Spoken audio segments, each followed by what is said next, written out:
Ok, hermanos. Bueno, pues vimos este nuevo concepto que es transgresión.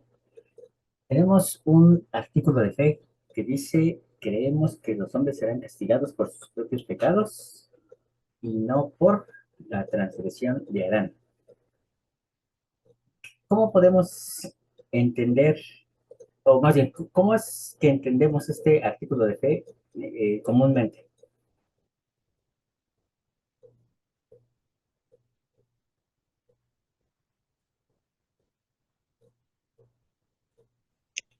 Que nosotros somos responsables de nuestras propias acciones Ah, y de las consecuencias de nuestros pecados. muy bien, correcto. Y si se dan cuenta, hay una distinción. Dice, somos responsables de nuestros pecados, dice, pero no de la transgresión de Adán. Y durante muchos años en la iglesia se ha creído que transgredir es un acto leve, un acto superficial, que un pecado es más grave que una transgresión. Esto lo enfatizó más el Éter McConkie, tratando de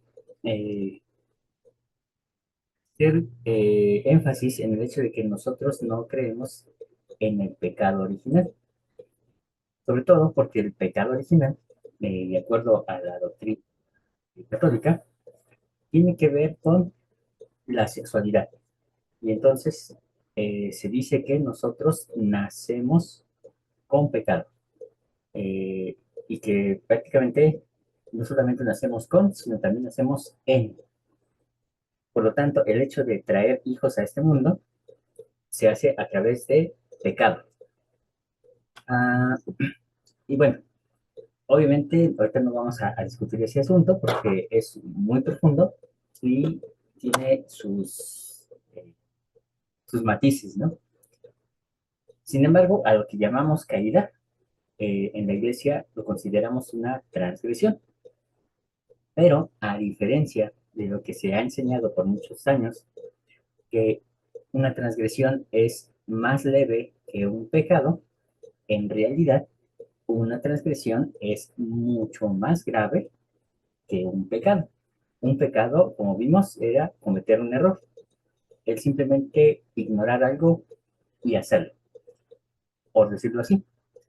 Eva, al comer del árbol, peca, pero Adán, al comer del árbol, transgrede, porque de manera intencional traiciona la confianza de Dios. Diría Nefi, oyó con los pies la voluntad de Dios, sus mandamientos, cuando Él le dice, no comas de este árbol. Pero no solamente eso, sino que además falsifica sus palabras al decirle a Eva que Dios había dicho, no lo comas y no lo toques, cuando Dios jamás había dicho semejante cosa. Entonces, ahí vemos el reflejo de lo que es una transgresión y es mucho más grave. ¿Cuál es la condena de una transgresión? La muerte.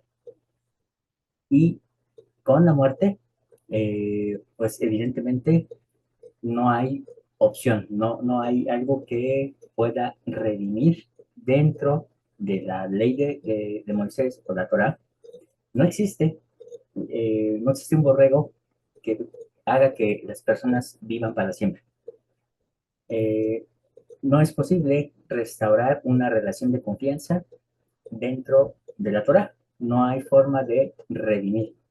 Así que los pecados como el asesinato, como el adulterio, la fornicación, eh, la traición, son considerados como pecados, bueno, perdón, como transgresiones, es decir, pesha. Y el pueblo de Israel había cometido un acto pesha, que lo hemos mencionado muchas veces, que es adorar a un becerro de oro. Entonces, al igual que Adán, el pueblo de Israel comete un error que va más allá de un error, porque ciertamente es una rebelión. Cuando habían escuchado ellos que eran imágenes, pues ellos dicen, ah, no, nosotros queremos hacer imágenes y vamos a hacer a un Elohim. Y entonces construyen ese becerro. Su sentencia era morir. Sin embargo, por primera vez en la historia encontramos que alguien intercede para quitar un pecado, o perdón, para quitar una transgresión, un pechá. Y este fue Moisés. Moisés es quien dice, si vas a destruir a este pueblo, primero destruyeme a mí.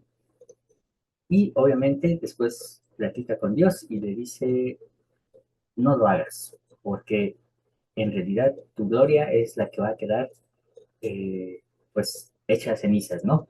¿Qué va a decir los otros dioses, los otros pueblos? Que el Dios de Israel solamente los sacó para destruirlos. Y finalmente lo convence. Este acto que hace Moisés se le conoce como una expiación, pero no ofreció borregos, no ofreció vacas, ningún otro animal, ni sangre, sino que se ofrece a sí mismo para hacer una expiación por el pueblo. Evidentemente Moisés era un ser humano común, como cualquiera de nosotros. La Biblia lo menciona como el hombre más humilde, más dispuesto a obedecer de cualquier, de cualquier hombre que hubiera existido antes que él. No había alguien más noble que Moisés. Por eso es que Moisés eh, es considerado el gran profeta. Y el propio Moisés había declarado que habría un profeta semejante a él, al cual el pueblo tenía la obligación de escuchar. Y dijo Moisés, y quien no lo escuche será desarraigado del pueblo. Es decir, sería sacado, sería sentenciado a muerte, dado que no todas las personas eran, se les daba la pena capital, entonces a veces se les expulsaba, o en otras palabras, se les excomulgaba. Generalmente a veces creemos que la excomunión pertenece solamente a la época de la iglesia, para aquellas personas que piensan que hay una época de la iglesia, pero no, la excomunión existía dentro de la ley de Moisés para evitar el poder matar a alguien. Así que es muy contadas las situaciones en las que realmente se llegó a ese estado de pena capital. En realidad, muchos preferían abandonar el pueblo o eran borrados sus nombres, de tal forma que se convertían en gentiles y estaban sentenciados a una pena capital espiritual. ¿Por qué es importante saber esto, hermanos? Porque dentro de la ley de Moisés, como les decía, no existe una forma de expiar. Moisés fue el único que tuvo esa categoría de ser humano para poder ofrecer su vida sin tener que sufrir o llevarlo a cabo. No obstante, uno de sus castigos fue también el no entrar en el reposo del Señor. Él tampoco entró, a pesar de ser el profeta.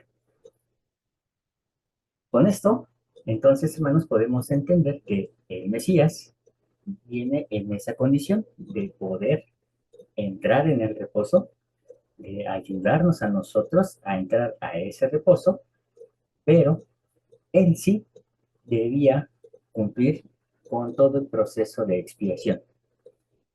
Y ese proceso de expiación era derramamiento de sangre, para que al fin el pueblo pudiera recibir el perdón. Lo que ocurre en la cruz no tiene que ver con la expiación en el sentido directo. Es parte de todo este proceso, ya que con la muerte Él trajo la resurrección. Y entonces viene a ser, como decía el autor de Hebreos, viene a ser autor de salvación. Es decir, que por su acto de entregar su vida, Él nos da la oportunidad de retomar nuevamente a través de la resurrección. Y esto forma parte, pero en realidad es la redención. El acto de la cruz y la tumba es redención. ¿De qué? De la muerte, y lo que ocurre en Getsemaní es expiación. Pero la expiación no acaba. La expiación todavía continúa porque Cristo no está solamente sentado a la diestra, sino que está actualmente haciendo una intercesión por cada uno de nosotros y por aquellos que de alguna manera, eh, tanto en este mundo como en el mundo de los espíritus, lo han ido aceptando y buscando. Y entonces, teniendo eso en cuenta, hermanos, eh, vamos a retomar donde nos quedamos. Habíamos dicho que había dos piezas de tropiezo, dos piedras, perdón, una Marción y otra era Darby. Marción, quien crea el Antiguo y Nuevo Testamento. Esto no es doctrina de Dios, esto es doctrina de Marción. Crea un Antiguo y un Nuevo Testamento. Dice que el Dios del Antiguo Testamento es un demiurgo, que en realidad era un Satanás disfrazado y solamente entorpeció eh, la obra y la voluntad del verdadero Dios, hasta que vino Cristo y trajo al Padre y lo manifiesta a través de sí mismo. Y Darby nos muestra que hay dispensaciones. Una dispensación era para el pueblo de Israel, y dado que fracasaron, entonces Dios llama a la iglesia. Y desde la época de Cristo hasta su segunda venida es la época o la dispensación de la iglesia. Esto nos llevaría también a pensar que no solamente el pueblo de Israel fracasó, sino Dios también fracasó, porque en su plan que estaba destinado para Israel, pues ciertamente no contemplaba un fracaso tan grande, así que tuvo que idear una nueva forma en la época de la iglesia. Obviamente esto no es doctrina de Dios, es doctrina de Darby. En realidad, Dios sí tiene contemplado a Israel y la iglesia es el medio para traer a Israel de vuelta. Entonces Israel no ha desaparecido, y por lo tanto debemos quitarnos estas dos ideas de que judíos malos, cristianos buenos, Israel imperfecto, rebelde, cristianos nobles y sacrificados. Si nos quitamos entonces estos prejuicios, estos paradigmas con los cuales hemos crecido, entonces vamos a realmente tener mejor entendimiento de todas las cosas. Ya entonces podemos ver que hay eh, tres tipos de, vamos a decirlo así, tres tipos de pecados. Lo que es Pesha, lo que es conocido como la iniquidad y propiamente el pecado. Y entonces decíamos la última vez que también debemos de reconocer que además de estos tres niveles de errores, vamos a decirlo así, también existen diferentes categorías dentro de la Torá. La Torá no solo son mandamientos, existen los estatutos, los mandamientos, los decretos y los testimonios. Dentro de los estatutos tenemos las ordenanzas. Eh, una ordenanza, por ejemplo, como lo es la Santa Cena, el bautismo, pero también tenemos algunos mandamientos de tipo foco. Decíamos que uno de ellos era Por ejemplo, el comer cerdo. No es correcto comer cerdo. No hay una explicación, Dios no dijo por qué, simplemente dijo, es un mandamiento foco. Y está en la categoría de ordenanza porque así tiene que ser, nada más. Están los mandamientos propiamente, que son las cosas que se deben hacer y que no se deben hacer. Los decretos, que son como juicios que se determinan y no hay vuelta atrás. Y testimonios, en los cuales el Señor da un mandamiento, pero va acompañado de una razón, como es el caso de los 10 mandamientos. Cuando comienza los 10 mandamientos, dice, acuérdate que soy el Señor tu Dios, que yo te saqué de la tierra de servidumbre. Y así con ese testimonio comienza las declaraciones. Eh, Dentro de los mandamientos, las misbah, hay takanot y hay geserá. Los takanot son eh, algunas legislaciones que se hacen dentro de la ley oral para tratar de cubrir algunos huecos que se van creando en la ley debido al paso del tiempo, a innovaciones tecnológicas, etcétera. Y los Gesera son cercos de protección. Y ponemos como ejemplo la palabra de sabiduría, donde se convierte, eh, por un tacanot, se convierte en ley, cuando en realidad eh, ese en realidad es una salutación, un consejo que da el Señor. Pero Brigham Young lo convierte en un tacanot y posteriormente se van agregando gueseras, como cuáles, como la Coca-Cola, ¿no? Decíamos en aquella ocasión. Eh, y son cercos de protección. Este es el mundo en el que estaba viviendo nuestro Mesías. Había defensores de los tacanot y decíamos que hay una razón por la que eran sumamente defensores de esos tacanot, porque la ley oral es más antigua que la ley escrita. La ley escrita eh, oficialmente se comienza con Moisés, pero se pierde. Y entonces, hasta la época del rey Josías, es cuando se vuelve a encontrar el único libro que quedaba de la ley, que era el libro de Deuteronomio. Y entonces, durante todo ese tiempo, estuvieron viviendo por la tradición, por aquellas cosas que se contaban.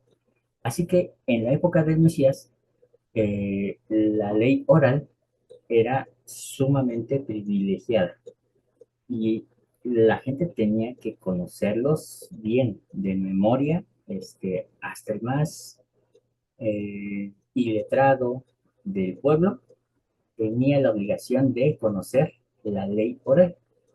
Yo creo que nosotros ni siquiera conocemos las leyes de tránsito, no sabemos si alguien nos podría, eh, no sé, hacer algo si caminamos del lado izquierdo de la banqueta, pero ciertamente existe leyes que son exclusivas para cada país, que vendrían a ser como una eh, tradición, una ley oral, pero dada la situación que tenemos en la actualidad de tener mayor tecnología, obviamente también eso va complicando más las cosas, se hace a que todo se tenga que escribir, pero en aquella época no.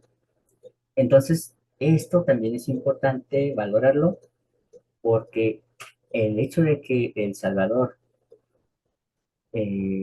los acusara de darle mucho valor a la ley oral por encima de la ley escrita, para ellos era ofensivo, pero para El Salvador era más ofensivo que violaran lo que estaba escrito. Entonces, vamos a ver cómo es que El Salvador lo corrige o trata de componer esa situación. Y entonces tenemos aquí la gran pregunta. es el Sermón del Monte, la ley mayor. Y, a ver, permítame un ratito, ¿no?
Perdón, hermanos, es que eh, se descompuso aquí un aparato.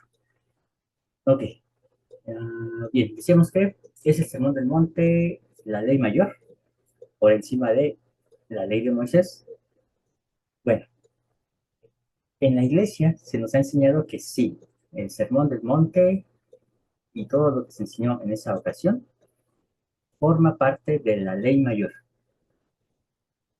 Y hay unas frases que las coloqué aquí precisamente porque enfatizan esa eh, situación de que se considere como la ley mayor. Una de ellas es, sed pues vosotros perfectos, así como vuestro Padre que está en los cielos es perfecto. Y entonces, técnicamente, decimos en la iglesia, esto nos lleva a lo celestial, a ser semejantes a nuestro Padre celestial. Y entonces viene esta frase de somos dioses en embrión. Después, más buscar primeramente el reino de Dios y su justicia, y todas estas cosas os serán añadidas. Entonces, si buscamos las cosas espirituales, si buscamos las cosas elevadas, entonces las cosas temporales son añadidas. Y ciertamente es lo que dice, pero nosotros lo hemos llevado a catalogar esta situación como buscar el reino de Dios significa estar en la gloria celestial, cuando en realidad vamos a ver que el reino de Dios tiene una implicación muy distinta a lo que hemos enseñado en la iglesia. Incluso el decir que la iglesia es el reino de Dios es una aberración, es la cosa más terrible que se pueda decir, porque el reino de Dios no es institución, el reino de Dios es algo mucho más especial y lo vamos a descubrir. Así que todas esas cosas que queréis que los hombres hagan con vosotros, así también haced vosotros con ellos, porque esta es la ley y los profetas. Esta expresión que acabo de leer, eh, en realidad está en el Antiguo Testamento, solo que en una forma negativa. No hagas a otros lo que no quieres que te hagan a ti. Entonces, son la misma naturaleza expresados de diferente manera. Pero esta expresión, así como está escrito, ya ha llevado a muchos a decir que esta es la demostración de que el Sermón del Monte es mucho, porque es la ley y los profetas, no solamente la ley. Y dice una más, dice, y aconteció que cuando Jesús terminó estas palabras, la multitud se admiraba de su doctrina, porque les enseñaba como quien tiene autoridad y no como los escribas. Esta frase de entrada le resta autoridad efectivamente a los escribas. No solamente a los escribas, sino también a los fariseos, pero a los escribas principalmente, porque ellos son los que están expresados. Porque los escribas eran colocados por la autoridad que había en el templo. Los sacerdotes del templo eran los que daban al escriba y le daban el empleo. Ellos como escribas tenían la obligación de escudriñar con ciencia las escrituras, no solamente para transcribir, sino también para interpretar. Su interpretación principalmente se veía influenciada por el grupo de los sacerdotes del templo, pero este grupo tenía otro grupo antagónico, unos que estaban peleados con ellos, que eran los fariseos. Los fariseos eran un grupo de abogados que se encargaban de estudiar concienzudamente los preceptos y los estatutos y todo lo que incluía la Torah, pero para poder ver que Takanots no eran del todo correctos, cuáles se debían de enfatizar, cuáles no. ¿Con qué objetivo? Con el objetivo de que las personas no tuvieran que pagar tanto al templo. El templo era una especie de casa de moneda en la que se recaudaban los fondos y entre más pecabas, más te pedían, algo parecido a las indulgencias católicas. Pero por otro lado, los fariseos eran cuchillos de palo. Todo el tiempo estaban encima del pueblo, disque ayudándoles a recordar las cosas que debían de saber de memoria, pero en ese acto también eran perfeccionistas y eran de esas personas que decían, ¿cómo es posible que no te aprendas estos 613 preceptos tan básicos para la vida diaria? Bueno, si nosotros no sabemos una escritura o dos al día, creo que ya es ganancia. Pero imagínense, en esa época tenía que saberse todo esto de memoria la gente común del pueblo. Entonces, por eso estaban siempre encima de las personas y eran acosadores. Por eso es que El Salvador constantemente estaba peleando con ellos, porque ellos eran los que estaban ahí monitoreando constantemente al pueblo. Pero en realidad, sus verdaderos enemigos del Mesías eran los sacerdotes. Eh, Me queda un minuto y medio, pero permítanme cerrar la sesión de una vez. En la siguiente les doy la palabra para que puedan expresar alguna pregunta.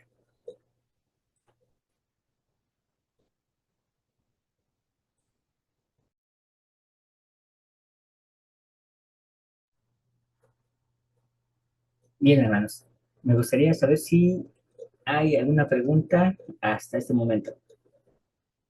Hermano Enrique. Juan, no, una, creo que, bueno, aunque son varias, honestamente, entre tanto Cerco y Tacanón me perdí. No, todavía no, creo que voy a ver varias veces el video, pero lo que sí se me hace que será curioso, lo que mencionas que si te roba el vecino, el video dice que si te roba el vecino es pachá o transgresión, pero si lo roba un desconocido, no sé, eso es lo que entendí. Y otra cosa que mencionas es acerca de que Moisés no entró en el reposo de Dios. Y entonces lo primero que se viene a la mente, cómo alguien que no entró en el reposo del Señor puede presentarse en un monte de transfiguración y en 1836 eh, con llaves. Sí, claro. Sí, es muy buena la pregunta, muy válida, por cierto, también. Y fíjense que, de hecho, hay una historia que algunos miembros de la iglesia conocen, pero mm, saben la historia, pero no saben el por qué. Y es la famosa lucha que hay entre Satán y entre Miguel, el arcángel Miguel. Ellos estaban peleando y dice Judas, peleaban por el cuerpo de Moisés. Y no sé si alguien conoce algo acerca de esta historia, de cómo Miguel y Satán luchaban por el cuerpo de Moisés. Sí, ahí es mencionado el curso pasado, lo dijimos eso, lo mencionamos. Ujú. ¿Y alguien recuerda por qué? ¿Por qué se dio esa lucha? Bueno, hay una, hay una perspectiva que nos dice que, dado que Moisés había cometido varios errores dentro del tiempo que fue llamado como profeta, estos errores le llevaron, eh, bueno, eran errores graves, errores de tipo pesha, por lo tanto eran de muerte. Y no solamente eso, sino que además el propio Moisés se había ofrecido como expiación a favor del pueblo. Por lo tanto, técnicamente él ya estaba sentenciado a muerte. Pero Moisés envejece. Recuerden que estaba a los 40 años, sale de Egipto, está 40 años en Madián, regresa a Egipto y los 40 años que está en el desierto hacen 120 años, que en teoría es el significado de plenitud de vida. Es quien ha cumplido sus 120 años, es quien puede decir que ha estado en la plenitud ante el Señor. Entonces, Moisés estuvo en plenitud con el Señor. No obstante, sus errores especiales y el hecho de haberse ofrecido le quitaban tener el derecho a poder vivir para siempre, como fue el caso de Enoch o de muchos otros que fueron seres trasladados. Moisés tenía ese privilegio de poder ser llamado como un ser trasladado. Pero, aunque sus ojos no se cerraron, ciertamente Moisés estuvo inerte, su cuerpo no se movía. Y en eso es cuando aparece Miguel y aparece Noé, perdón, y aparece Satán, y empiezan a discutir tocante a quién pertenecía el cuerpo. Finalmente, el ángel del Señor es quien viene y toma el cuerpo, pero ahí es donde los judíos dicen que el espíritu de Moisés salió y entonces se lleva el cuerpo solamente. En realidad, se lleva el cuerpo con todo el espíritu y lo convierte en un ser trasladado, por lo cual Moisés es otro de los seres que no probó, o vamos a decir, probó la muerte, una especie de estado de coma, y durante ese tiempo, eh, pues podríamos decir que estuvo muerto, aunque sus ojos no se cerraron, y dice la escritura que incluso estuvo con vitalidad hasta el último momento. Entonces, obviamente, una persona con vitalidad hasta el último momento, pues cómo va a morir. En realidad se lo llevó el ángel de Jehová, y este ángel es el que lo lleva a donde están todos los seres trasladados. Esa es la razón por la que él no entra en el reposo, es decir, no entra en la tierra prometida. No obstante, es llevado a Sion y obviamente como un ser trasladado, no pierde su autoridad, no pierde su estatus, eh, y aunque los judíos lo acusan de haber matado al egipcio y que esa era la razón por la que se discutía por su cuerpo, en realidad fueron no solamente la muerte del egipcio, sino muchos otros errores más que fue cometiendo. Hermana Alejandra. Este, no puedo decirle con escrituras, pero yo he escuchado que Moisés antes no se le permitió entrar a la tierra prometida porque dudó. Y la duda en un profeta de la talla de él le costó no entrar a la tierra prometida. Eso fue lo que yo escuché.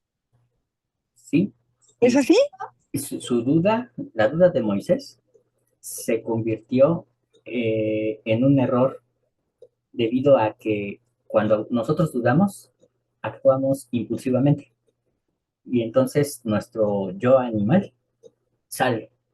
¿Y qué pasa con Moisés? Que al momento de estar dudando de todo lo que le estaba rodeando, ya llevaba 40 años en el desierto, el Señor le dice, cuando los hijos de Israel te pidan agua, háblale a la peña y ella te dará agua.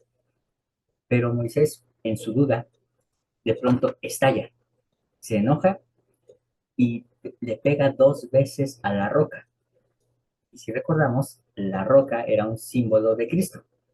Por lo tanto, Moisés, al pegarle 2 veces, evidentemente era como insinuarle 2 veces su castigo. Recuerden que Cristo viene a ser maldición. Entonces, era como decirle 2 veces maldito. Ese arranque de ira le hizo o le llevó a recibir el no entrar en la tierra prometida.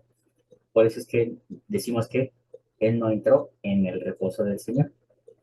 Él, en otras palabras, también podríamos decir que él debió haber muerto para estar en el mundo de los espíritus descansando, pero fue llevado a Sion. Pero sí, fue por eso, por su duda, y eso nos pasa a todos, hermanos. Cuando nosotros dudamos de la situación que nos está rodeando, entonces esa duda se transforma en miedo, en ira, en muchas otras cosas. Entonces, es importante la fe como un acto cotidiano, como un acto de la vida diaria para evitar este tipo de situaciones. Y gracias, hermano, por mencionarlo. Y pues, hermano Enrique, no sé si pude contestar un poquito la pregunta. Sí, Juan, en cuanto a eso, y nada más José Smith tampoco entró. No, tampoco. Ok. Sí, de hecho, yo creo que la mayoría de los profetas no entran en el reposo hasta después. Por eso es que era necesario que al momento de resucitar Cristo viniera con las primicias, esos que eran merecedores de entrar en el reposo. Muy bien. Pero, por ejemplo, Abraham sí, ¿no? Bueno, de hecho, Abraham también, aunque él muere y es enterrado y estuvo en el mundo de los espíritus, en realidad su no entrada se observa en el momento en el que él lo único que tenía por posesión era su tumba, nada más. Todo se quedó en promesas, pero esas promesas se hicieron válidas hasta cuando los hijos de Israel salieron de Egipto. Entonces, imagínense, más de 400 años después, se empiezan a cumplir las promesas a Abraham. Y entonces Abraham todavía sigue esperando en su entrada en el reposo. Muy bien. Ah, continuando con esta parte de si el sermón del monte es la ley mayor, ya vimos que entonces hay algunas frases que se han tomado para exaltar el sermón del monte como una ley superior a la que había dado Moisés. Pero simplemente quisiera mencionar que, que mucho de lo que está declarado por el Señor estaba en la Torah. Por ejemplo, cuando dice, sed pues vosotros perfectos como vuestro Padre que está en los cielos es perfecto, es exactamente lo mismo, pero con otras palabras, cuando dice santos seréis, porque yo soy santo. Entonces, no hay algo que lo haga distinto. Eh, ya veíamos el ejemplo de, así que todas las cosas que queréis que los hombres hagan con vosotros, así también haced vosotros con ellos. En el Antiguo Testamento está expresado en forma negativa. Y la razón por la que se admiraban de su doctrina no es porque trajera una nueva ley, sino que se maravillaban de su doctrina porque el Señor no estuvo declarando takanot. Esa es la gran diferencia.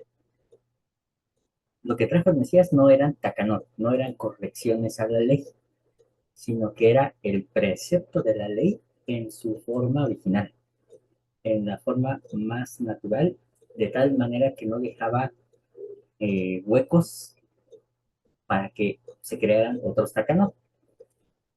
Y entonces esa era la gran distinción con con la certeza de lo que estaba enseñando, que él mismo había dado la ley original. Entonces era por esta razón que él entendía perfectamente la naturaleza de los mandamientos.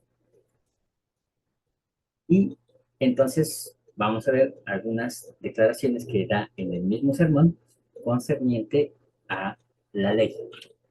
Y dice, no todo el que me dice, Señor, Señor, entrará en el reino de los cielos, sino el que hace la voluntad de mi Padre que está en los cielos. Ahora, la voluntad, el que hace la voluntad de mi Padre. ¿Y en dónde está escrita la voluntad de su Padre? Cuando Cristo lo declaró, la voluntad de su Padre estaba escrita en lo que llamamos Antiguo Testamento, propiamente en la famosa Ley de Moisés. Dice también, a cualquiera pues que me oye estas palabras y las hace, y a cualquiera que me oye estas palabras y no las hace. Y entonces nos habla de alguien que es sensato y construye su casa sobre la roca. Pero al que las oye y no las hace, construye sobre la arena. ¿Por qué sobre la arena? Porque construir sobre la arena es construir sobre mandamientos de hombres, que pueden ser, pueden no ser, son absolutamente inestables.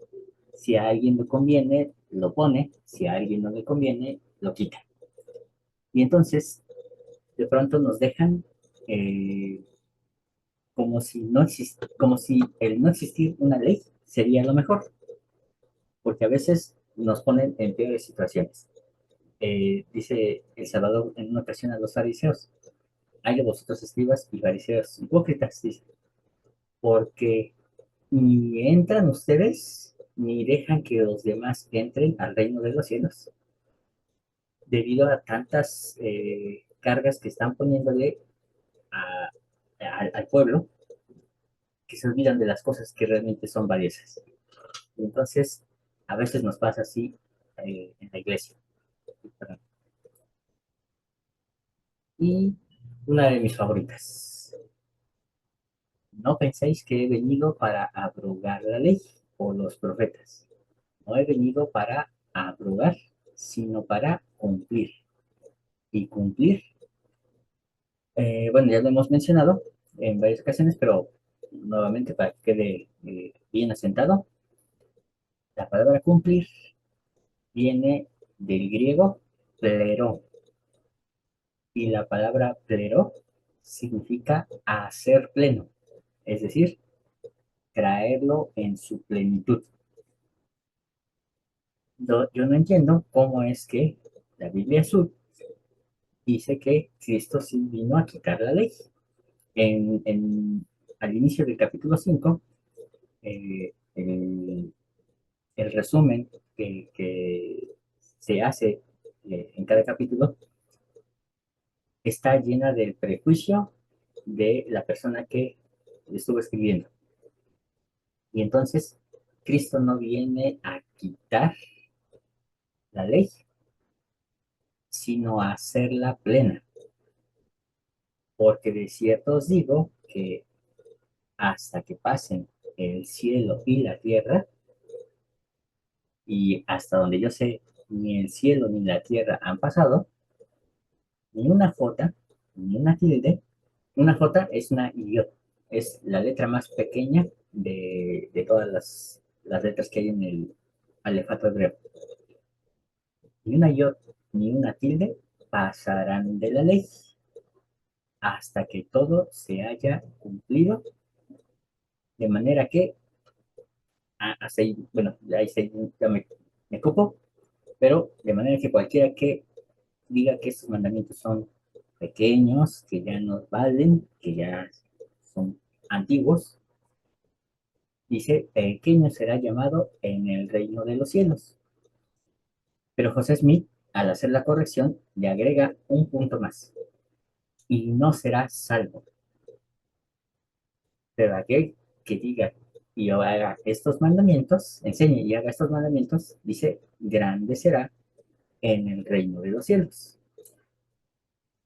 Entonces, me llamó mucho la atención, y este tema lo he tenido aquí en la mente como desde los 14 años, precisamente cuando estoy eh, de ocioso, revisando mi triple y me encuentro con la traducción de José Smith de la Biblia, y entonces veo que él pone esta corrección en Mateo 5, donde cualquiera que diga que estos mandamientos son pequeños, dice pequeño será llamado en el reino de los cielos y no será salvo.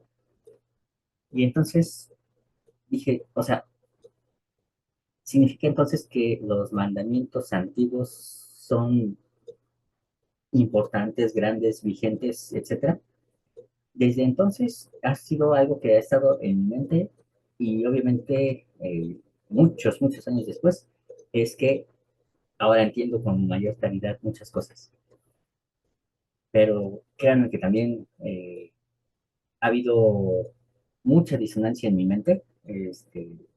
A veces hasta me pongo a pensar como si realmente entendí yo mal o me enseñaron mal, pero bueno, estamos hablando de más, bueno, aproximadamente 2000 años de tradición, de una tradición equivocada. Y entonces, hermanos, la primera enseñanza que aparece en ese sermón del monte son las bienaventuranzas, las cuales muchos cristianos usamos como una especie de consolación para las cosas que nos pueden pasar en la vida.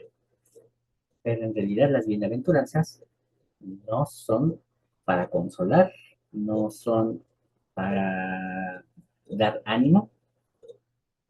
Las bienaventuranzas son condicionantes. Y cuando vamos, voy a tomar mis escrituras. Perdón que no se las ponga en pantalla, es para no tomar más tiempo. Pero cuando vamos a Mateo, al capítulo 4, eh, nos damos cuenta de que el Mesías estuvo haciendo varios milagros. Y parte de esos milagros pues, fue sanar enfermos, sacar demonios, etcétera. Y entonces la gente empezaba a buscarlo con vehemencia. Y dice en el capítulo 4, en los últimos versículos, versículos 24 y 25, y su fama se extendió por toda Siria, y le trajeron todos los que tenían dolencias, los afligidos por diversas enfermedades y tormentos, y los endemoniados, y los lunáticos, y los paralíticos, y los sanó. Y le seguían grandes multitudes de Galilea, y de Decápolis, y de Jerusalén, y de Judea, y del otro lado del Jordán. Entonces, ya es el inicio solamente de su ministerio. pero ya la gente se agrupaba en grandes multitudes. Por lo tanto, era necesario ponerles un control. ¿Y cuál era el control? Eran las bienaventuranzas. ¿Quiénes iban a entrar y quiénes no van a entrar? Entonces, la idea de que las bienaventuranzas son eh, halagos al sufrimiento, en realidad son condicionantes para todas esas personas que buscan al Mesías solamente por el milagro. Y entonces debemos aquí recordar algo, que el Mesías hablaba arameo. Las cosas que él decía de su boca eh, eran en arameo. Las cosas que citaba de las escrituras las decía en hebreo.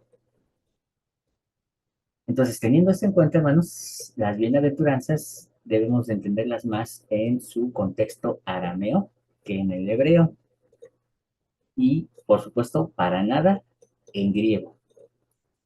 De tal forma que bienaventurados es, bueno, voy a,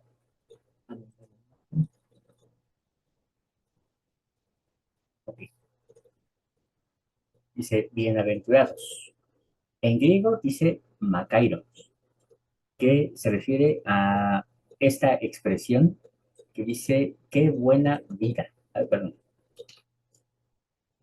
Y era la vida de los dioses griegos, donde estaban eh, sentados o acostados o recostados en un diván, comiendo fruta, disfrutando de la visión que les daban los humanos, divirtiéndose, lanzando rayos, etcétera. Bueno, esa vida de los dioses griegos es el origen de la palabra Macairos. Posteriormente pasó a ser una expresión que se usaba también para los humanos, como diciendo, qué buena vida tienes, mi hermano, ¿quién como tú? Pero en hebreo es Ashre, que significa bendito. Y esta palabra, eh, por su origen, significa que alguien se arrodilla y se inclina. ¿Para qué? Para que la persona, en este caso Dios, ponga las manos sobre la cabeza de la persona y le bendiga. Entonces era un acto de humildad, de acercamiento a Dios, era un acto de esperar en Dios. Y eso se oye muy bien, es genial. Pero en arameo es la palabra tukyabun, y significa maduro, alguien que es pleno. Y me hace pensar en la expresión del libro de Mormón cuando dice plenitud de gozo. La plenitud de gozo se alcanza solamente en la madurez. Eso es precisamente lo que significan los 120 años de vida de una persona. Eh, y entonces, alguien que está maduro tiene, pensando en qué es un fruto, hay un fruto maduro que está en su mejor momento. Es deleitable, es eh, costoso, es lo mejor que se pueda tener sobre la mesa. Entonces, ¿qué es lo que está buscando a Dios? Perdón, ¿qué es lo que está buscando Dios? Que estos plenos, estos bienaventurados, formen parte del reino. Y para poder formar parte del reino hay que cumplir con estas características. Ser pobres en espíritu, llorar, ser mansos, tener hambre y sed de justicia, ser misericordiosos, ser de corazón limpio, ser pacificadores y eh, padecer persecución por causa de la justicia. Y bueno, no voy a profundizarme porque nos va a llevar mucho tiempo, solamente remarcar algunas partes que son muy importantes. Por ejemplo, los pobres en espíritu. Y la expresión en arameo es bastante difícil de pronunciar, pero es bueno, sería bueno eh, dominarlo, ¿no? Dice, es aferrarse a la divina respiración. Acuérdense que la palabra espíritu también se refiere al viento, a la inhalación. Entonces, es aferrarse a la divina respiración, como si al perderlo cayéramos en desgracia y en carencia, en la pobreza absoluta. Entonces, imagínense perderlo todo. Así que hoy mismo a las 8 de la noche, todos a la calle, ¿no? Bueno, así, esa sensación es el ser pobre en espíritu. Y en realidad, lo que se está queriendo decir es aferrarse a la madre espiritual. Eso es lo que significa en arameo, aferrarse a la madre espiritual. Ser pobre en espíritu, podemos entender lo que, aunque tengamos todo, aunque entendamos todo, lo que importa es ese lazo materno con la divinidad. Y entonces dice, porque de ellos es el reino de los cielos. Y aquí es donde viene lo interesante, porque en arameo dice, porque vibrará o resonará, radiará, se llamará o se nombrará a esa persona desde el reino de los cielos. Entonces, cuando dice que el reino de ellos es el reino de los cielos, mmm, suena como un cuento de hadas, pero en realidad es la voz interior, que obviamente viene del espíritu, donde vibra y resuena nuestro nombre en unión con el nombre de la Madre Celestial. Y entonces se establece ese vínculo divino, eh, madre e hijo, madre e hija. Entonces, esto es lo que significa los pobres en espíritu, porque de ellos es el reino de los cielos. Una más. Por ejemplo, los que lloran. Y aquí viene algo que enlaza al libro de Mormón. La palabra llorar, que se menciona en la bienaventuranza, es doliente. Y ojo, esa palabra significa los que sufren con los que sufren, tal como lo expresa Alma, llorar con los que lloran. Y no se refiere a llorar de alegría, sino sufrir, a que duela.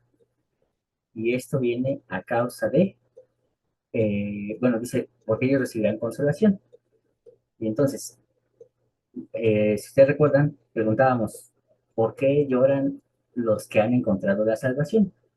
Porque ciertamente vienen las burlas, viene la persecución, viene el rechazo de otras personas y obviamente hay gente a la que no le agrada que su vecino o su vecina encuentre la verdad. Encontrar la verdad es doloroso y a veces nos conlleva a sufrir el rechazo de mucha gente. Y así, cada bienaventuranza, hermanos, tiene una connotación sumamente profunda, pero identificamos con mayor claridad lo que realmente es una condicionante. Cuando nosotros leemos las bienaventuranzas en nuestro idioma, no solamente las pasamos como si fuera un bendito o qué buena vida lleva una persona que cumple con estas cosas, porque al final Dios le dará buena vida. En realidad no es lo que significa. Lo que significa es que va a alcanzar la plenitud de gozo porque ha probado también la plenitud de la miseria, la plenitud del dolor. Y entonces no podemos probar lo uno y saber reconocerlo sin haber disfrutado su opuesto. Entonces es parte de la vida el llorar, el sufrir, el ser perseguidos, el ser rechazados, etcétera, etcétera. Pero al final la verdad nos hará libres. Y entonces estas eran las condicionantes para que las personas que quisieran seguirlo pudieran hacerlo. Pero si no, entonces no se les obligaría. Podrían seguir esperando milagros y ciertamente vendrían, pero no el reino de los cielos, porque no había ese vínculo con la maternidad divina. Entonces, bueno, yo obviamente esta diapositiva no solamente la van a ver en el video, también se las voy a mandar al grupo, ¿sale? Y finalmente, pues la parte de los asuntos legales y creencias. Solamente tomé unos ejemplos y voy rápidamente. No me dio tiempo de acabarlo, hermanos. Eh, obviamente lo voy a completar y se los voy a mandar ya completo. Pero, por ejemplo, tenemos que dice, oíste que fue dicho. Esa parte, hermanos, de entrada, ya nos dice que no lo dijo Moisés. Porque cuando lo dice Moisés, entonces el Salvador dice, escrito está. Entonces, cuando cita a Moisés, dice escrito, está. Pero cuando es un tacanot o es un cerco, entonces dice, oíste que fue dicho, ojo por ojo y diente por diente. Ahora, esta expresión sí está escrita, pero lo que está refiriéndose el Salvador no es a lo que escribió Moisés, sino a lo que estaban enseñando los rabinos. Y debido a que tenían a los romanos con su bota en el cuello, entonces los rabinos decidieron tomar el precepto de ojo por ojo y diente por diente, como cambiándole el matiz para que pueda ser permitida la venganza. Y entonces por eso es que el Salvador dice, no resistas al malo, antes bien cualquiera que te golpee en la mejilla derecha, vuélvele también la izquierda. Y esto, hermanos, es importante porque es solamente en el contexto de Israel con Roma. Habían ciertas leyes y si un romano tenía algún altercado con un judío, podía retarlo a muerte. ¿Cómo lo hacía? Golpeándole la mejilla derecha. Obviamente tenía que ser con la mano izquierda y tenía que ser con el palmo.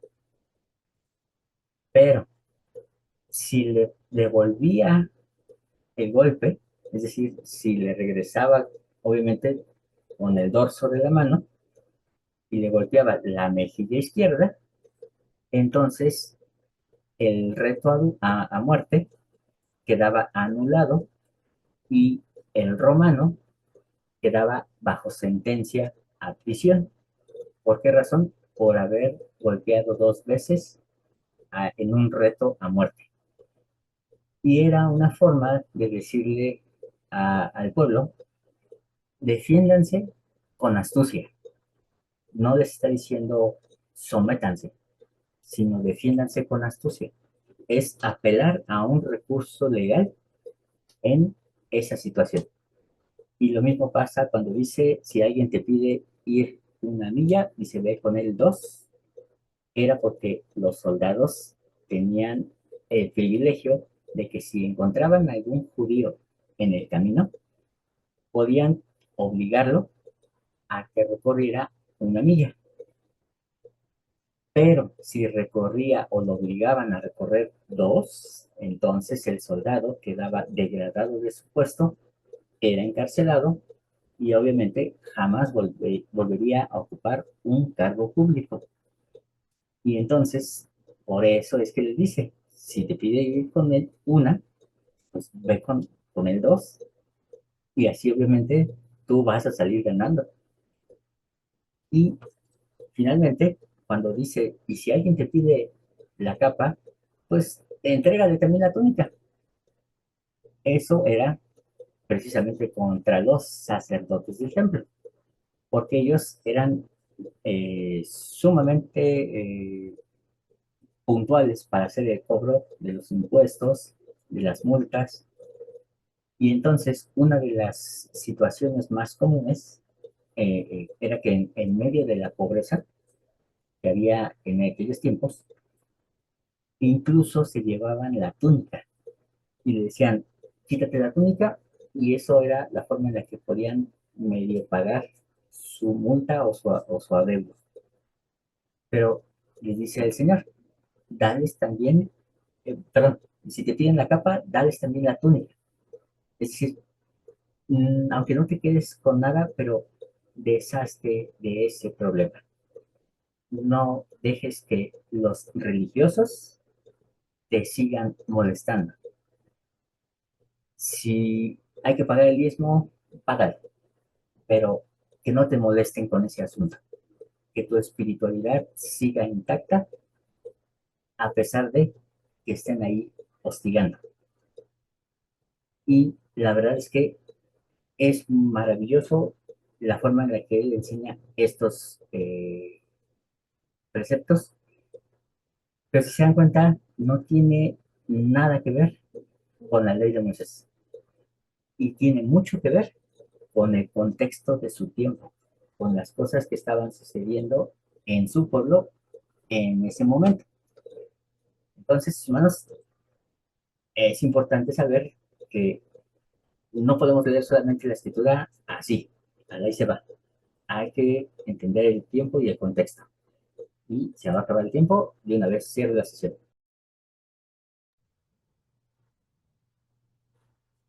Preguntas, hermanos. Hermano Eugenia. Este, entonces, hermano, cuando él decía, dales la capa, no, dale, cuando te pidan la capa, también darles la túnica, era el quítate de problemas y darles todo, o sea, es más allá o sea, él hablaba con mucha profundidad y no era que uno fuera, bueno, que uno fuera, ¿cómo explicarlo? Que uno fuera, Que se agachara la injusticia.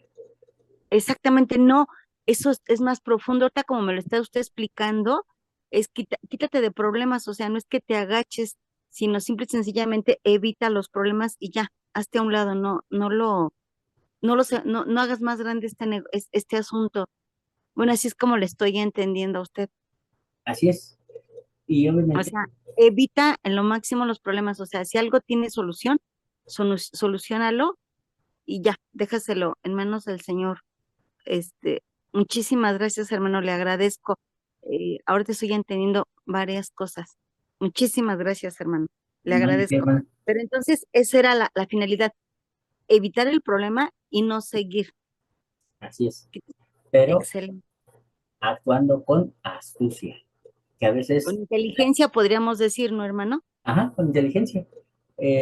Aunque bueno, precisamente por eso menciono astucia, porque a veces los, los cristianos, y en esta ocasión también me incluyo, satanizamos a veces esa palabra, la palabra astucia, y la dejamos como si la astucia fuera únicamente de la serpiente o del diablo, cuando en realidad podemos y debemos actuar con astucia. Y así que bienaventurados los que sí logran hacer eso. Hermana Alejandra.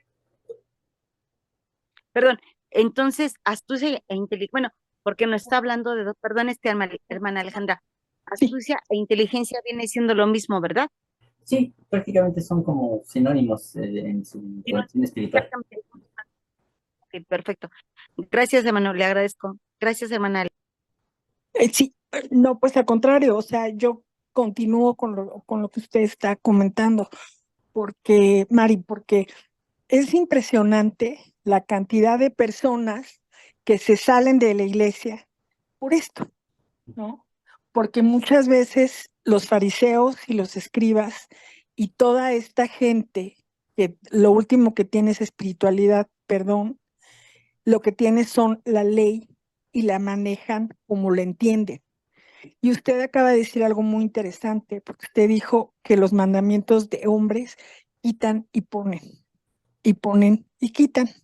Entonces, cuando las cosas se manejan así y para colmos, nosotros somos ignorantes porque no sabemos, ¿no? Entonces, esto hace muy difícil el proceso de la conversión. O sea, muy difícil, porque no logras hacer lo que tienes que hacer en tu interior y te ves entorpecido por todo este esquema eclesiástico tan raro. Perdón, tenía que decirlo. Gracias, hermano. Está perfecto, hermana. Y bien, y así que como terminando el meme sería, se tenía que decir y se dijo. Eh, ¿Por qué razón? Porque, hermanos, mucho tiempo nos hemos preguntado por qué por una puerta entran hermanos y se bautizan, pero por otra se están yendo. ¿Cuál es el problema? Que ciertamente los mandamientos de hombres no permiten que las personas alcancen la plenitud de gozo. Y cuando no encuentran esa plenitud de gozo, evidentemente, ¿para qué se quedan ahí si no la están disfrutando? Por el contrario, se está convirtiendo en una carga. Y entonces es ahí cuando deberían de resonar nuestras palabras, perdón, las palabras del Salvador en nuestros oídos. Venid a mí los que estáis trabajados y cargados, y yo os haré descansar, porque ligera es mi carga. Se me olvidó, se me fue ahí una frasecita. Pero finalmente, hermanos, el Salvador nos pide que llevemos su yugo y Él llevará el nuestro. No tendría por qué haber más peso en nuestra espalda, sino solamente un peso compartido con el Mesías. Pero desafortunadamente, los mandamientos de hombres son los que agobian, son los que empiezan a hacerse pesados, y entonces nuestra estancia en el reino no se disfruta. Hermano Enrique. Juan, ahora entiendo por qué hay tantas versiones de explicación en cuanto al Sermón del Monte, pues está en arameo. Y- pero yo tengo entendido, Juan, que las cosas sagradas se utiliza el idioma hebreo, ¿no? En este caso, ¿cómo decirlo? Tú mencionas que El Salvador hablaba hebreo. No, arameo. Digo, arameo, perdón. Arameo, ¿verdad? Aquí por lo menos en el Sermón del Monte lo está dando en arameo. Uh-huh. Y si lo sagrado lo era el hebreo, por qué aquí lo hacen en arameo? Bueno, es que más que sagrado, cuando se cita las escrituras, se usaba el hebreo. Ahí sí era de ley, no se podía citar en griego. Eso era más ofensivo todavía.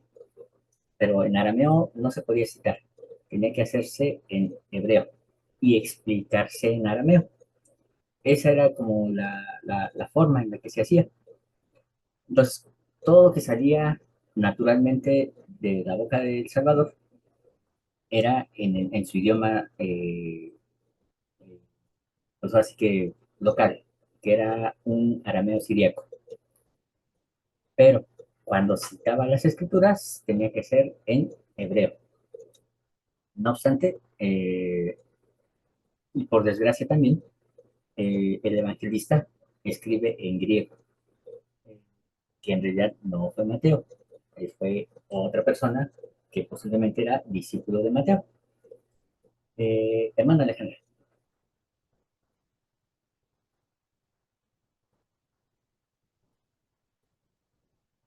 Hermano, el tema de los idiomas es muy impactante, la verdad, porque además del contexto, estás hablando de una mirada, de una visión frente a las palabras y frente a pues, a la vida. Entonces, es un tema. Pero a mí me da la impresión, y eso no sé, usted corríjame, me da como la impresión de que de alguna manera también las cosas tan sagradas y tan sabias del Evangelio y de Jesucristo, precisamente fueron de alguna manera cubiertas para que no fueran mancilladas. Me da esa impresión, hermano, como que todo esto también tiene una razón de ser. O sea, el Señor le entrega su luz a quienes realmente la buscan. Ujú. Es comentario. Y tiene mucho de cierto, hermana. Y precisamente quisiera hacer mención de la última bienaventuranza,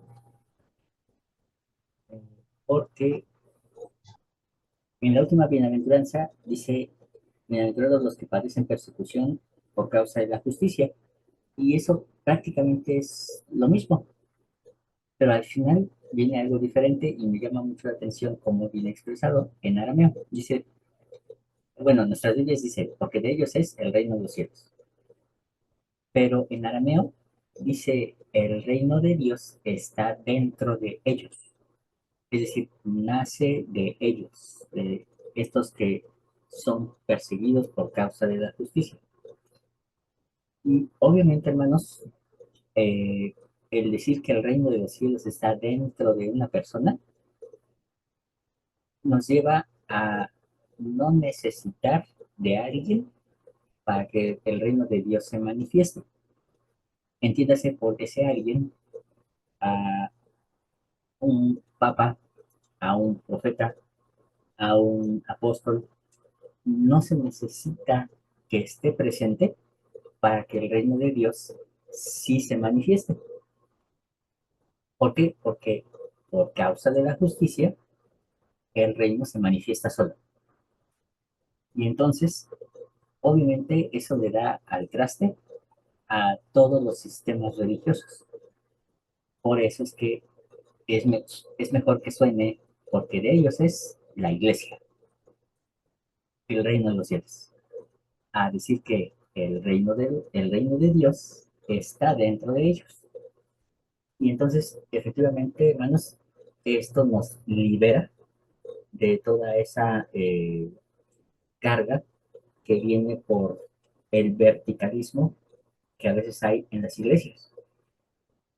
Ah, y obviamente, hermanos, entender esto nos lleva también a aceptar en cierta porción los evangelios que no son canónicos, como por ejemplo el evangelio de Bernabé, el cual nos enfatiza el hecho de que no se necesitan autoridades para poder llegar a Dios. Lo que se necesita es un corazón limpio que esté encaminado hacia Él. Y por cierto, Dios en estas bienaventuranzas es mencionado como Alá. Entonces, es una forma de eh, entender que Alá también está aquí contemplado. Es parte de eh, cómo el Señor empieza a atraer al resto, o más bien, perdón, la expresión sería que Cristo empieza a atraer a la plenitud de los gentiles.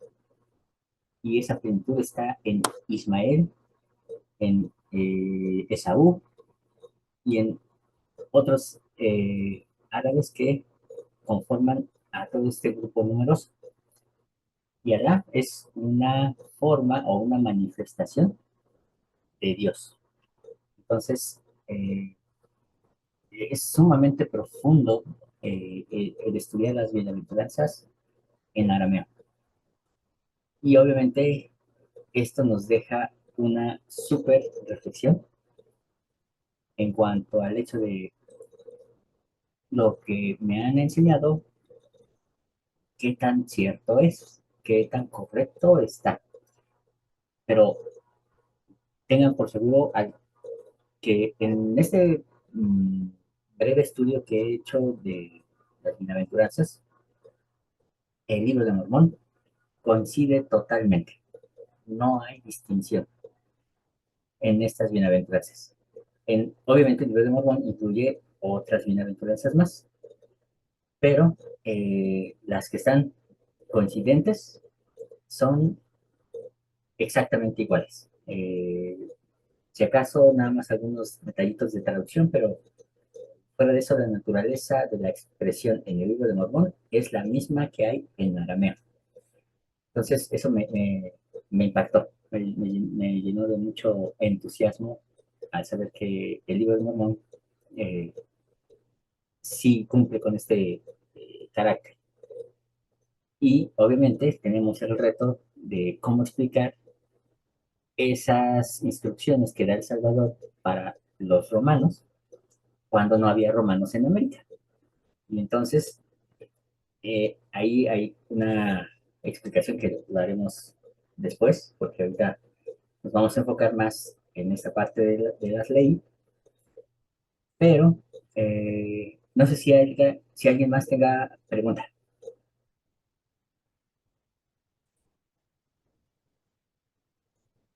Bien, hermanos. Ya para terminar, solamente les voy a enviar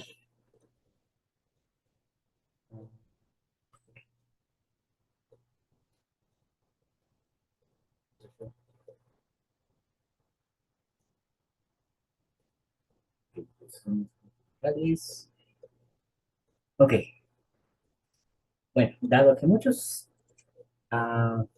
siguen, y ustedes obviamente lo van a notar, que van a encontrarse con mucha gente insistiendo en que la ley de Cristo es la que se expresó en el Sermón del Monte, y otros dirán, la ley de Cristo es el mandamiento, es el Evangelio, es la fe, el arrepentimiento, el bautismo y el don del Espíritu Santo. Y entonces ya nada más de la ley es necesario, nada, excepto fe, arrepentimiento, bautismo y don del Espíritu Santo y perseverar hasta el fin. Bueno, ya hemos hablado de que eso que llamamos el Evangelio pertenece al orden de Aarón, con excepción de el don del Espíritu Santo. Pero de ahí en fuera, todo pertenece al sacerdocio de Aarón, que está bajo la ley de Moisés. Pero junto con eso, hay un montón de pasajes que se han malinterpretado. Y la que sí voy a leer, de hecho, esa sí la voy a buscar, hermanos. Bueno, así para no tomar tanto tiempo. Es la que se encuentra en Segunda de Pedro, en el capítulo 3. Pedro, como sabemos, no era propiamente el presidente de la iglesia. Pedro era solamente como el presidente del quórum de los 12 apóstoles. Quien realmente presidía la iglesia era el hermano de Jesús llamado Santiago, donde se realiza el primer concilio. Y quien toma la determinación del resultado no es Pedro, es Santiago, porque él era el presidente en realidad de la iglesia. Y Pedro era el presidente de los 12. Pero Pedro tiene una diferencia con Pablo, a causa de los gentiles, en el cual Pablo incluso lo acusa de hipócrita, eh, y lo acusa de que a causa de él, de Pedro, Bernabé se perdió y entonces se convirtió en un apóstol judaizante. Y bueno, ¿por qué les menciono todo esto? Porque obviamente hay una situación en la que incluso hace a que Pedro y Pablo no se puedan ver ni en pintura. Pero a pesar de esas diferencias, Pedro reconoce algo y dice así: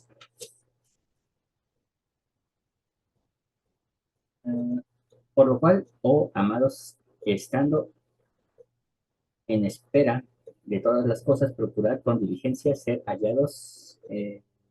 Perdón, me equivoqué. No, sí. Perdón, es que estoy leyendo un versículo antes. Perdón, es 15 y 16. Y considerad como salvación la paciencia de nuestro Señor, como también nuestro amado hermano Pablo, según la sabiduría que le ha sido dada, que era brutal, era una sabiduría brutal. Eh, Pablo se sabía la Torá de memoria. Dice, según la sabiduría que le ha sido dada, y os ha escrito, casi en todas sus epístolas, hablando en ellas de estas cosas, entre las cuales hay algunas difíciles de entender, las cuales los indoctos o inconstantes tuercen, como también las otras escrituras, para su propia perdición. Entonces, ya desde los días de Pablo, cuando todavía estaba vivo, ya torcían sus propias palabras. Y Pablo dice, algunos se han hecho pasar por mí, por un apóstol, y dicen que soy yo. Dice, pero no lo soy. Y obviamente el asunto era si los gentiles debían circuncidarse o no. Y entonces, por eso es que viene toda una serie de escrituras en donde Pablo habla de que ya no estamos bajo la ley, sino bajo la gracia. Y obviamente le brillan los ojitos a mucha gente con esa escritura, la cual es solamente un fragmento de un pasaje completo. O sea, ni siquiera es un versículo, pero usan esa frase para decir que ya no estamos bajo la ley. Así que vamos a saltarnos Levítico y no vamos a estudiar. Pero aquí se los voy a mandar para que ustedes tengan todas estas escrituras y puedan analizarlas con calmita, para que vean de qué se está hablando, que nunca fue omitida la ley y que por el contrario, Juan en su carta nos dice una nueva definición de pecado, o más bien no es que sea nueva, sino que simplemente eh, nos amplía el panorama y nos dice que, la, que el pecado es la transgresión de la ley. Por eso es que empecé la clase con el video, porque si decíamos que pecado es algo simple, es algo que podríamos considerar como no dar en el blanco, caer en el error, y la transgresión es algo grave, la transgresión trae pena de muerte, es peshá, es pisotear los mandamientos de Dios, es, es perder la confianza y además de ello es también eh, burlarnos del convenio de Dios, ser infieles. Bueno, todo esto nos dice Juan que el pecado es la transgresión de la ley, sencillamente porque si erramos en algo es porque no estudiamos Torah, y al no estudiar Torah es estar pisoteando los mandamientos de Dios, y entonces nos convertimos en personas inicuas, es decir, personas sin ley. Y lo interesante, hermanos, es que habíamos dicho inicuo también, bueno, viene de injusto, viene de alguien que no, eh, que es desigual en el trato con las personas. Y esa desigualdad, que obviamente se refleja en el mundo a través de la pobreza, de la discriminación, del rechazo, eso se va a vencer solamente cuando las personas interioricen la ley, cuando hagan suya o hagan parte de sí los mandamientos de Dios. Mientras tanto, seguirán siendo personas inicuas, o en otras palabras, injustas. eh, Se me fue la palabra. Bueno, que no tratan con igualdad y seguirá habiendo pobreza. Y hermanos, para que no nos pase como en los días de El Salvador, que estemos dependiendo de un fariseo para conocer la ley, o de un saduceo, que es peor, eh, alguien que es corrupto y que está tomando el sacerdocio. Entonces, para que eso no suceda, nosotros debemos interiorizar la ley y entonces entender que solo hay dos personas que pueden cambiar la ley. ¿Quiénes son esas dos personas? Evidentemente, el Mesías. Y el segundo es el anticristo, el cual se menciona en Daniel capítulo 7. Ese anticristo, ese antimesías, es alguien que se da el lujo de, usando la legalidad, poder cambiar los tiempos, las fiestas, las lunas nuevas, los días de reposo. Y entonces así es como hemos llegado al calendario que tenemos y adorando a Dios o creyendo que adoramos a Dios en un solo día, cuando en realidad deberíamos de hacerlo todos los días. Entonces, tenemos una doctrina totalmente distorsionada, no porque sea de la iglesia, sino porque nos seguimos aferrando a la tradición de 2000 años. Entonces, si realmente queremos seguir teniendo la iglesia viva en proceso de restauración, necesitamos profundizar en la ley. Y termino con estas palabras del Elder Holland, que dice lo siguiente: el lector moderno no debería contemplar el código mosaico, tanto en la antigüedad como en la época actual, simplemente como un tedioso conjunto de rituales religiosos obedecidos de forma ciega y en ocasiones vehemente por un pueblo de dura cerviz que no aceptó a Cristo ni su evangelio. Este convenio histórico, otorgado por la mano de Dios, y menor en importancia, ahí hay un error, pero bueno, solo a la plenitud del evangelio, a semejanza de una senda que conduce a la rectitud, debería ser visto más bien como el conjunto sin precedentes de símbolos y figuras de Cristo, que es por este motivo,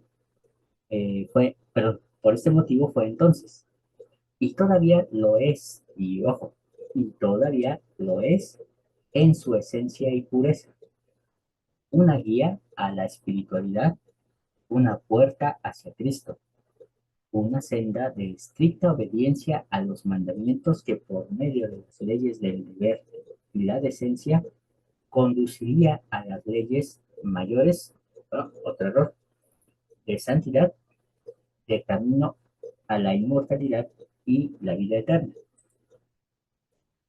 La obediencia es la primera ley de los cielos, y cada dispensación de la verdad así lo ha requerido. Ciertamente, la plenitud del Evangelio requiere la obediencia a los mandamientos, tanto como la ley menor de Moisés, así que, dando a entender su gran comprensión del Evangelio, los profetas y padres nefitas tenían la determinación de guardar la ley a causa de los mandamientos, aunque solo fuera como muestra de lealtad a los principios de obediencia y la integridad. De hecho, el libro de Mormón hace más por salvar distancias entre las dispensaciones y poner la ley de Moisés en su verdadera perspectiva, es decir, aclarar y hacer hincapié en su relación con el Evangelio de Jesucristo, que cualquier otro libro enlazado en un documento como un pueblo entendía y obedecía fielmente los muchos códigos y convenios tradicionalmente etiquetados como del Antiguo Testamento. Aun cuando enseñaban y vivían con gran devoción las enseñanzas más elevadas de Cristo, usualmente identificadas como de orientación hacia el Nuevo Testamento. Y noten que el elder lo pone entre comillas. El elder Bruce R. McConkie expresó el dilema de esta forma.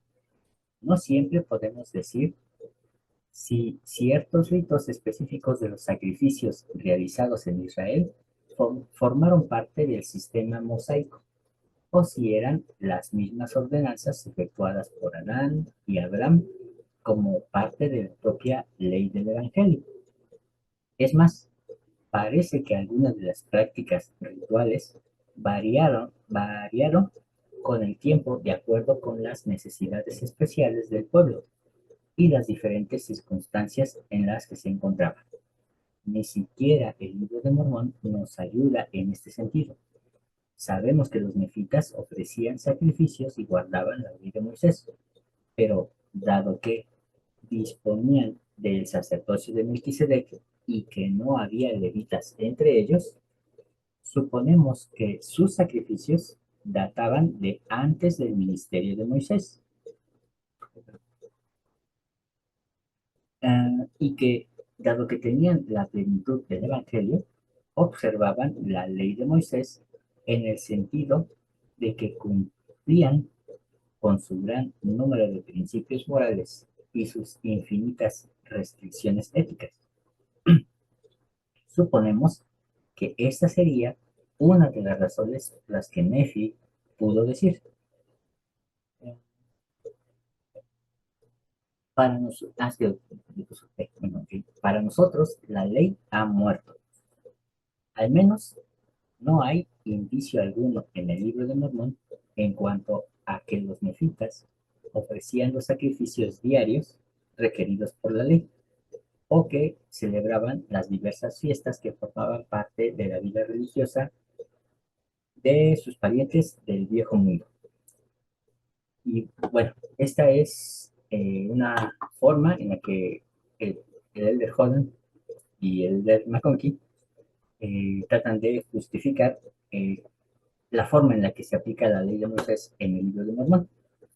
Simplemente, hermanos, no pierdan de vista el hecho de que el Libro de Mormón es profético. De hecho, en esta parte en la que nos encontramos de Alma, en el estudio de Ben Sígueme, prácticamente la ley de Moisés ya no se obedece, excepto por algunos que todavía conservan algunas cosas. ¿Por qué digo que ya no se obedece? Porque se permite la libertad religiosa, porque el rey le puso su cargo, perdón, llamó jueces y separa la iglesia del Estado, de tal forma que el Estado se hace cargo de ciertas normas y la iglesia se hace cargo de las suyas. Y es precisamente el tiempo en el que vivimos. Son las mismas condiciones. No así si existiera la ley de Moisés, porque la ley de Moisés es la constitución del país, del pueblo. Entonces, a estas alturas, en el Libro de Mormón, ya no se obedece la ley de Moisés, se tiene solamente como símbolo. Hay una parte en la que dice, nosotros solamente guardamos algunas cosas, y todo lo demás ya no lo hacemos porque simplemente ya no es necesario, porque para nosotros todo se ha cumplido en Cristo. Ese pensamiento no corresponde a la época. ¿Por qué razón? Porque jurídicamente nadie puede omitir una ley a sabiendas de que en el futuro alguien va a pagar la multa. Es decir, si yo me paso un alto, yo no le puedo decir al policía, pues me lo pasé porque dentro de 2 años alguien va a pagar mi multa. Eso es totalmente inverosímil, no tiene sentido. El Libro de Mormón fue escrito para nosotros, en las condiciones en las que nosotros nos encontramos. De tal modo que las cosas que ya se cumplieron ya no son necesarias seguirlas cumpliendo, ciertamente porque ya eh, cumplieron con su propósito de llevarnos a Cristo. Pero, como decía El Salvador, mientras el cielo esté y la tierra esté, la palabra no va a pasar. Y como la tierra sigue y el cielo sigue, entonces faltan todavía muchas cosas por cumplirse. Esa es la parte que debemos de buscar, enfocarnos, entender, y las otras partes, ver su cumplimiento histórico, ser testigos de que esto realmente así sucedió. Y entonces ahora sí poder entender el futuro, qué es lo que viene o lo que falta, que está ahí en la ley de Moisés. Hermana Alejandra.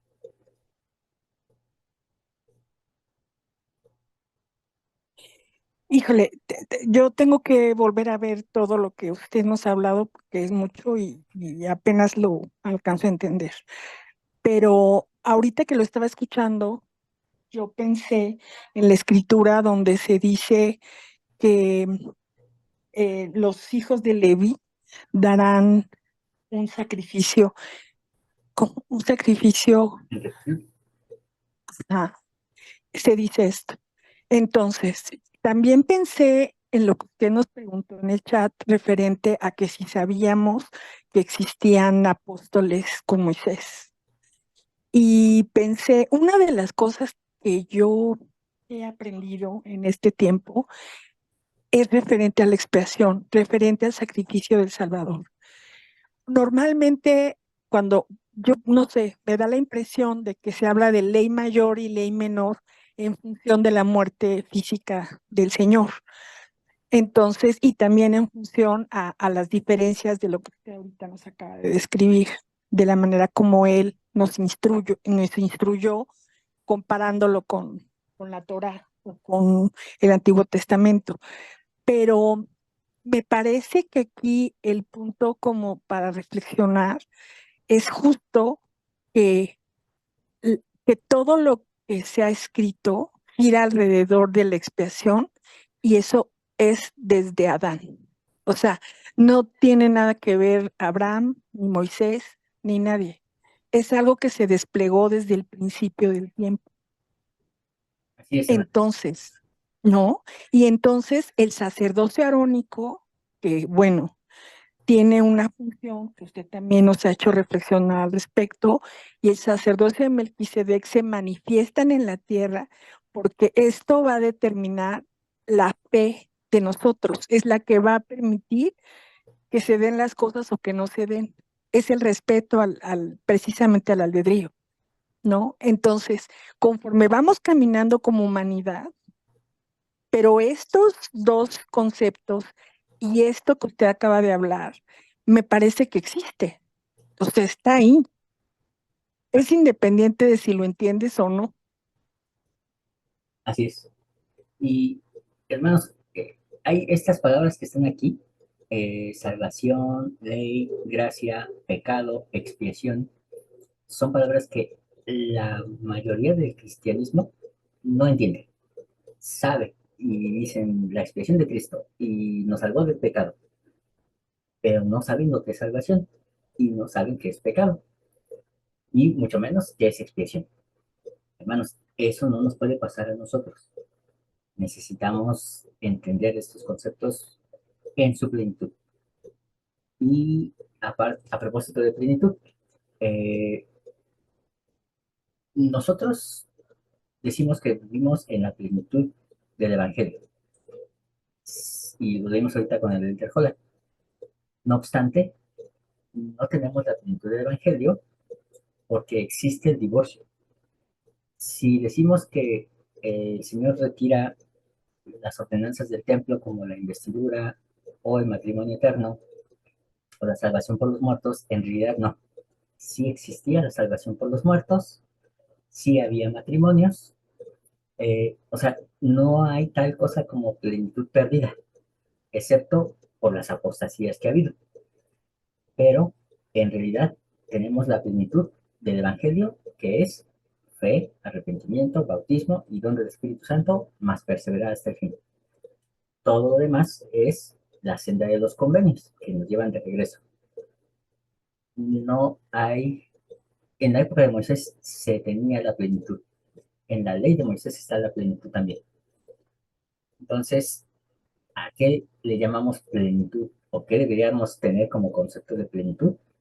Las leyes que se dieron en el Edén, la instrucción que recibió Adán en Edén. Y se me acaba el tiempo, hermanos. Pero terminen, por favor, con oración. Mediten en estas cosas y les prometo, ahora sí, mandarlos estos videos lo antes posible. Les mando un fuerte abrazo, se me rico y a dormir. Y nos estamos Por viendo favor, el hermano, sábado. muchas gracias. Buenas noches. Gracias, hermana. Buenas noches. Cuídense, buenas. Buenas noches y buen provecho. Que tengan Gracias. buen inicio de Gracias, Juan. semana. Gracias.